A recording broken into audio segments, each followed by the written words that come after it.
Hey there, Racheal Cook here, business growth strategist for women entrepreneurs, and welcome to Uncomplicate Your Business, a weekly show where I share how you can keep things simple and strategic to create success on your terms in life and in business.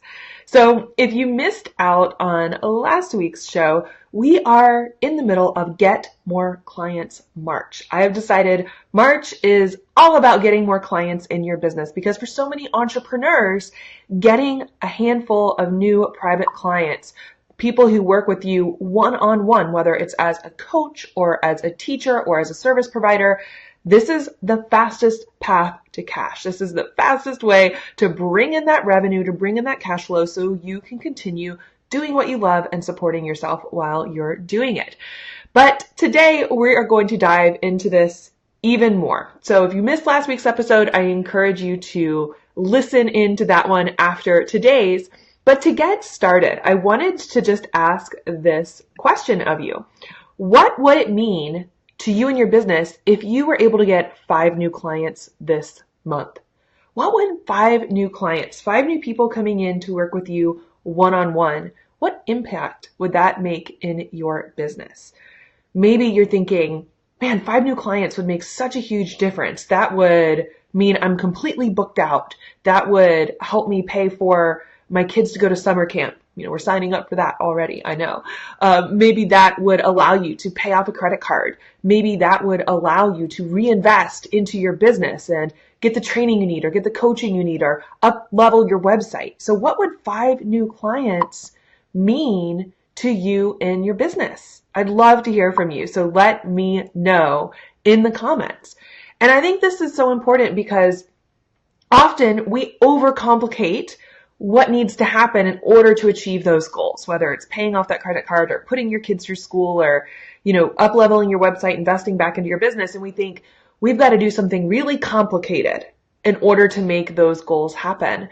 And over again, I find that the easiest, fastest, least stressful way to help you achieve those goals is as simple as bringing in a handful of new private clients. So that's what we've been talking about in this series that we kicked off last week. And today we're talking about the top reasons you might not be getting clients in your business. So we're going to do a little bit of troubleshooting because often I hear from people who feel like they're doing all the things right. They're doing all the things they think they need to be doing. And they're constantly busy working on their business, but they're just not getting those clients in the door. So what might be happening? Well, I received an email not too long ago from someone who, here's what she wrote. She said, "Hello, Racheal. I started my life coaching business a year ago, and I feel like no matter what I try, I'm just not getting enough clients. It's really, really frustrating. I'm blogging, sending emails to my subscribers, posting on social media, but nothing changes. At this point, I'm not sure what else to do or where the gap is. And I don't want to scare off my list by just pitching for people to hire me, but my revenue is inconsistent and I'm struggling to keep my calendar full. Help." So when I get emails like that, I know that 99% of the time, there's just a gap in the predictable profit generating puzzle. Okay, there's just a gap here. There's a disconnect between you and your potential clients that's holding them back from taking that next step towards working with you. So today we want to talk about the biggest 3 reasons you might not be getting clients. And the good news is these are totally fixable. We can totally come in here and tweak these things so that you've fixed these gaps. You no longer are running a non-profitable business. So the first thing that we need to close the gap is we don't know who you are. No one knows that you exist. And this is the first one that is the simplest, the easiest to diagnose. It is probably the one you've been worried about since you started your business. Not enough people know that your business exists. Not enough people even know who you are or what you do. So the first thing I want to talk about is this whole myth out there, the if you build it, they will come myth. And this is such a destructive myth for people because a lot of people feel like if I just spend time working on my website and once I have my website up, people are going to flood to me. Or if you're a local entrepreneur, if I just work on my local store or my local restaurant or whatever your local business is, all I have to do is work on the yoga studio and make it the most beautiful yoga studio in the world, and then everyone will come flooding through the doors. But that's not how it works. You actually have to get out there and get in front of people. And what I want you to think of is, especially for those of you who are running businesses like mine, maybe you're more of a freelancer and you don't have a physical location, your website is your storefront. You need to know this, that over 100,000 new websites launch a day. Over 100,000 new websites launch a day. And when you launch a website, it does not mean any traffic will come to it. So it takes a lot to break through the noise and to make sure that you're getting discovered. So when I hear from entrepreneurs like the one that I talked about that sent in this letter, it's clear that they're doing a lot to promote their business by blogging and sending newsletters and social media. But here's the catch, and here's the trap I see a lot of women fall into. Those activities are what I would call nurture marketing activities. So when you're sending out nurture marketing, you're sending out messages to people who already know who you are. So these are people who have already been in your world. And most of us start our businesses like this, right? We start our businesses by tapping into our network, by connecting with people who already know, like, and trust us. And that's how we get started. That's where those first few clients come from. But at some point, you start to work through all the potential clients you're going to get out of your network before you get to the point where you need to actually start growing that network, right? So this is where attract marketing comes in. Nurture is people who already know, like, and trust you. They already know who you are. They already know what you're up to. Attract is about getting in front of new audiences who do not know who you are, but you could serve. So how do you start this? How do you start attracting these new people towards your business and towards your website? Attract marketing activities are things that are getting you out in front of new audiences. So it could be getting interviewed on a podcast, getting interviewed on a local news show, getting interviewed in your local newspaper. It could be contributing as a guest writer, a guest blogger, as someone who writes in local magazines or newspapers. So actually contributing. It could be public speaking or teaching. So going out there and speaking at events, speaking at local organizations, speaking at other businesses. Public speaking is another amazing attract strategy.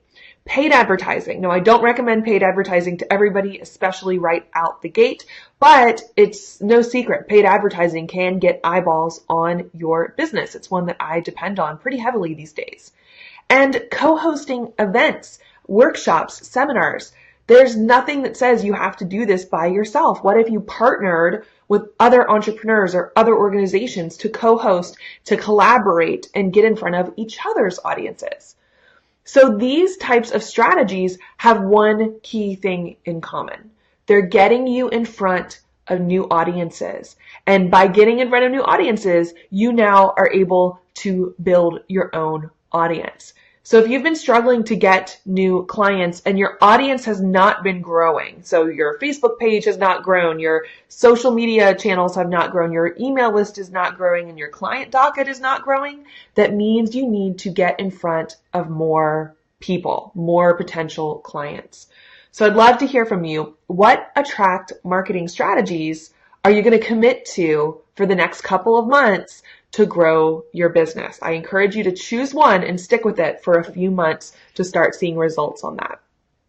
Now, the next mistake that so many are making that could be holding you back from getting those private clients is we just don't understand what you do, right? We just don't understand what you do or how it can actually help us. And if people don't understand, if they're confused, a confused mind always says no. So there's an education gap here, and we've got to close it. So here's my example. Have you ever shopped for a blender? Have you ever shopped for a blender? How many of you guys are into your green smoothies? Well, I walked into Target the other day, and you can buy a blender like an Oster or a KitchenAid blender for like $40. not too expensive. You could buy a Magic Bullet or I think the new one's called the Nutri Bullet or Ninja for $99, so $100. Or you can go for the Mac Daddy. You can get a Vitamix for about $500.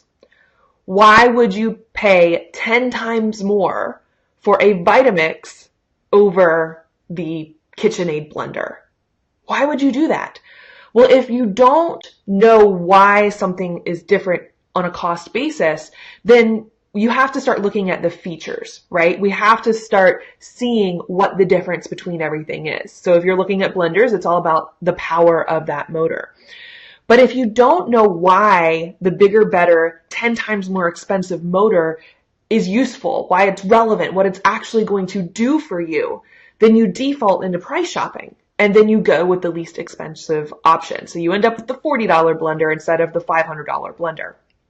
This is why a company like Vitamix spends a lot of time on education. This is why they spend a lot of time educating people on what that bigger, better blender can do for you.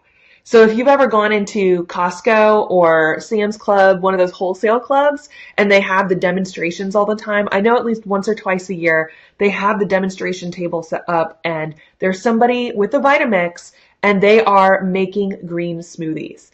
And they show us, the difference between the Vitamix making a green smoothie, you put the spinach or the kale or whatever in there, and how smooth and creamy it blends it. And then you use the $40 or $50 blender and there's still like chunks of leaf in there. And no one wants to drink a smoothie that's all chunky with pieces of leaves in it, right? So suddenly you see the difference. You see the power of that motor and how it can create a much, much better outcome, a much, much better result. So if that's something that's important to you, it's relevant to you, you're going to say, you know what? I'm committed to my health. I want to make sure that if I'm drinking green smoothies, I have the best blender so that I can throw my frozen fruit and my kale and it'll blend it up effortlessly. I don't want to have a blender that's just going to break or not give me the best tasting smoothie. And then you find out that, it has a 7-year warranty and all these other perks, and it's a no-brainer. You see the value in that $500 blender. In fact, you start thinking to yourself, well, if I drink a green smoothie every single day, that means it's just over $1 a day, not quite even, $1.50 a day for me to have this blender. You start to justify it as valuable to you to invest in that higher quality blender. So that's the difference between leading with the benefits, leading with the results instead of the features. So if all you did to compare blenders was look at, the specs on the actual makeup of that motor, and you don't know what that motor does for you or the outcome or the result it really gives you, you're going to be sitting there questioning, why should you spend 10 times more? So I share this example because this is a mistake so many entrepreneurs make. And so many of us get frustrated when we hear, oh, you're too expensive. Have you guys ever experienced that? Where you share how you work, what you do, and they're saying, oh, it's too expensive, and they don't really get why you're expensive. They don't have that context. So I've experienced this myself, and I want to give you an example here. I've experienced this myself because I'm somebody, I've had back injuries for, 15 years now. And it's something I deal with on and off. And whenever it flares up, I have to go get help.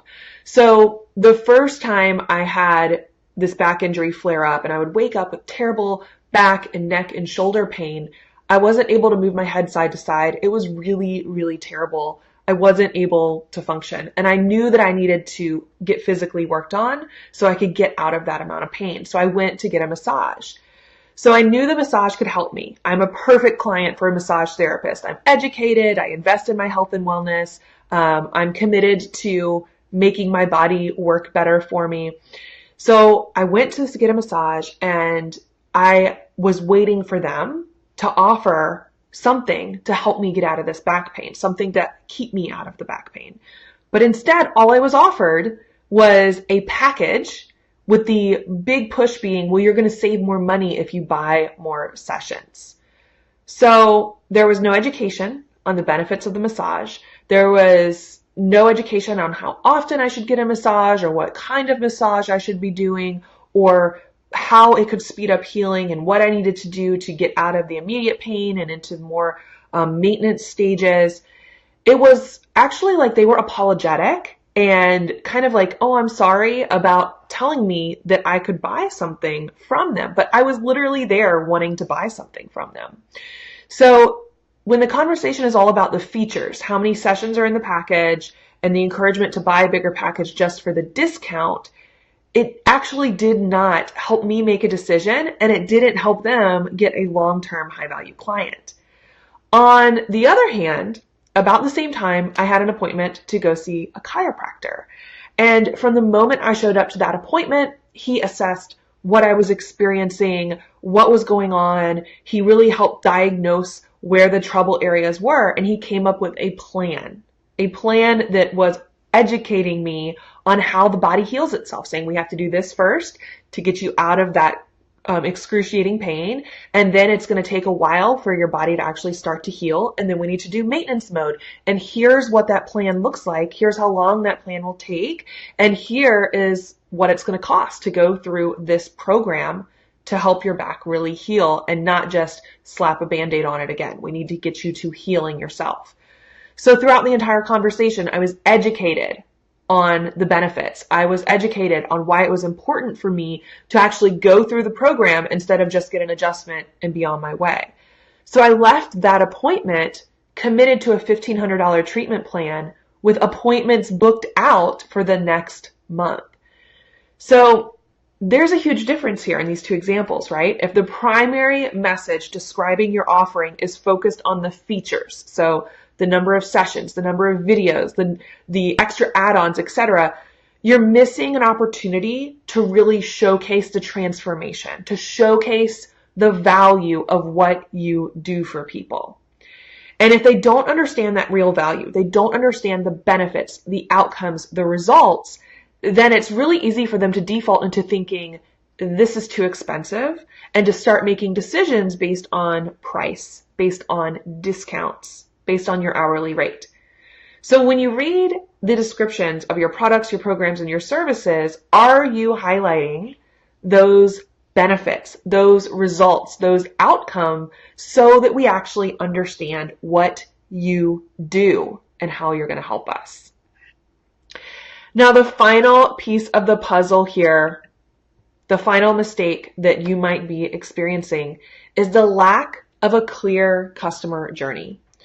So a customer journey is something you might have heard me talk about. I am fanatic about this because it just makes such a huge impact to understand how your customers are going through this process from the first time they hear about you all the way through the end of becoming a happily paying client. Once you understand this, you can align your marketing and your sales strategies and make sure you're not leaving out any of the big pieces of the puzzle. So this really is a huge secret to designing a predictably profitable business.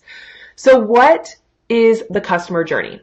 Okay, I'm going to close these guys out and show you a visual here. This is the customer journey.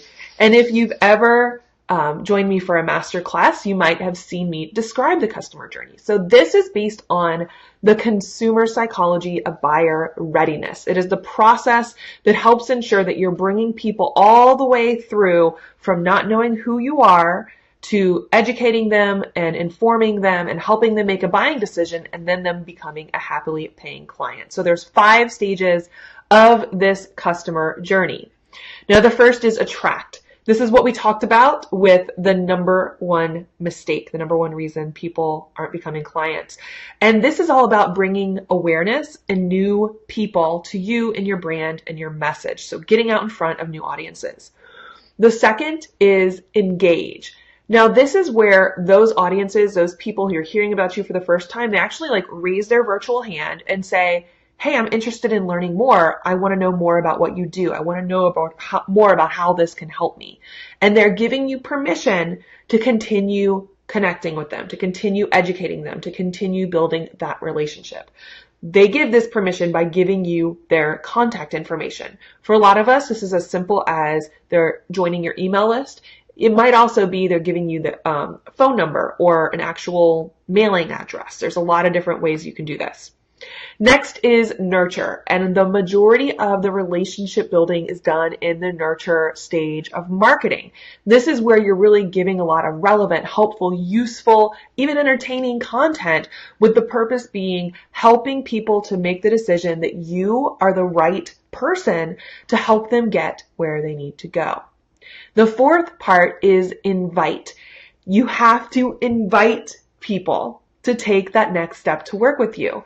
And this is the missing link. Where are my hands? Right here. Invite. This is the missing link for so many heart-centered entrepreneurs, because we spend all of our time on the front half of the marketing, I can't point correctly because of the screen difference. We spent all of our time on the front half of the marketing, attract, engage, nurture.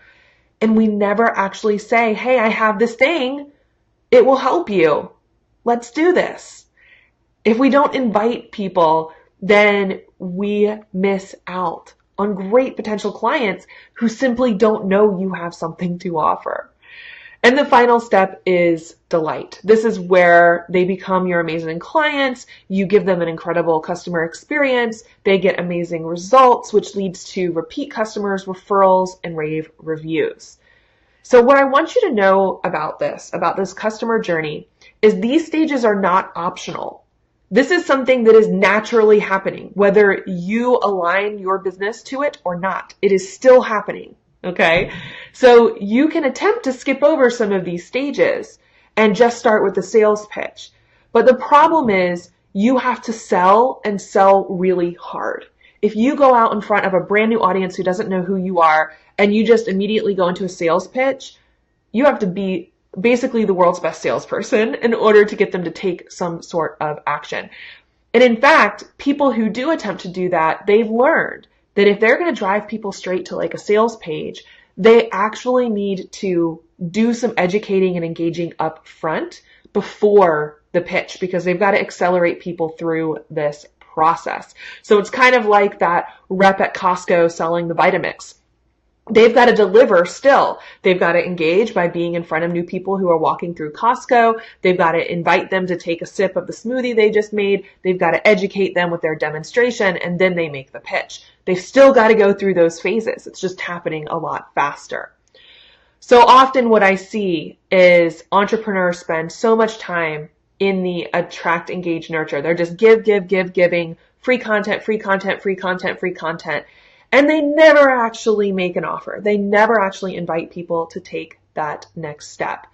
And sometimes when they do, they make such a small little tiny ask, and it's usually buried in the bottom of a newsletter, that they don't get the results they're looking for. So invite has to be a very clear next step, as in a dedicated email inviting people to join you, a dedicated phone call inviting that person to take the next step with you. It needs to be a dedicated step, not a PS buried on the bottom of your regular engage and nurture content. So is there a clear next step towards working with you? So I hope this helped you see some of the gaps you might be experiencing when it comes to getting more private clients in your business. And if you like this episode, I hope you join me next week as we start to get into the nitty-gritty. What do you actually do to start filling your calendar with new private clients? Next week's episode, I'm going to walk you through how to get started with that and share some steps you can start putting into place right away. So I hope this week helped you and served you in getting more clients into your business. I can't wait to talk to you next Thursday for Uncomplicate Your Business. Take care.